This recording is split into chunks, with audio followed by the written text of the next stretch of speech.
Sir మీ పేరు చెప్పండి. నా పేరు మీరా సార్. ఎంతకాలం అవుతుంది ఈ ప్రొఫెషన్లోకి వచ్చి? 10 సంవత్సరాలు 20 సంవత్సరాలు 20 సంవత్సరాలు అవుతుంది. పోషణ పర్లేదా? దీని మీద బతకొచ్చా చేసుకుంటే? పర్లేదు సార్, జీవనం గడుస్తుంది. అంటే రోజుకి ఎంత ఒక ప్యాంట్ షర్ట్ కుట్టొచ్చా? ఎట్లా ఉన్నాయి సార్ రేట్లు?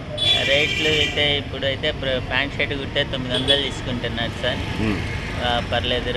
రోజు మీద ఒక ప్యాంట్ షర్ట్ కుట్టొచ్చా?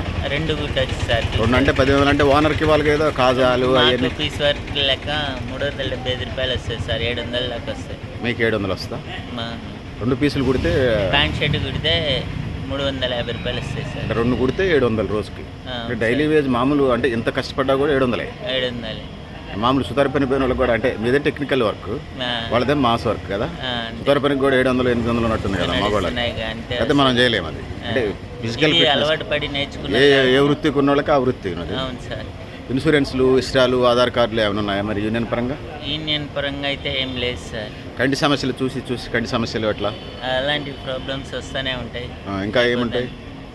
కస్టమర్లతో మంచిగా ఉంటుందా? కస్టమర్ల రకాల కస్టమర్స్ ఎలాంటి ప్రాబ్లం లేదు సార్. కస్టమర్లు మంచిగా. ఆరోగ్య సమస్యలు వయసు మీద పడుతున్నావు కదా, ఆరోగ్య సమస్యలు ప్రభుత్వం నుంచి ఏమన్నా అడుగుతున్నారా? డబుల్ బెడ్రూమ్లు కానీ, ఇళ్ల స్థలాలు కానీ అట్లా ఏమైనా?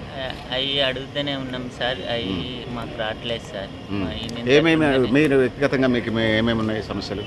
వ్యక్తిగతంగా అంటే ఇల్లు ఉందా? సొంత ఇల్లు ఉందా? సొంత ఇల్లు లేదు సార్. ఇల్లు ఒకటి కావాలి. దరఖాస్తు చేశారా? మొన్న అప్లై చేశాను సార్, ఇంకా రాలేదు. ఆధార్ కార్డు, రేషన్ కార్డు ఉన్నాయిగా? ఉన్నాయి సార్. ఇంకేమైనా లోన్ లాంటిది ఇస్తే అట్లా ఏమైనా పెట్టుకున్న ఆలోచన ఉందా? లోన్లు అలాంటివి అంటే గవర్నమెంట్ తరఫున మెస్సులు ఇట్లా కలిసి ఉన్నా ఇట్లా ఉపాధి కల్పిస్తే మంచిదని కోరుతున్నాం సార్.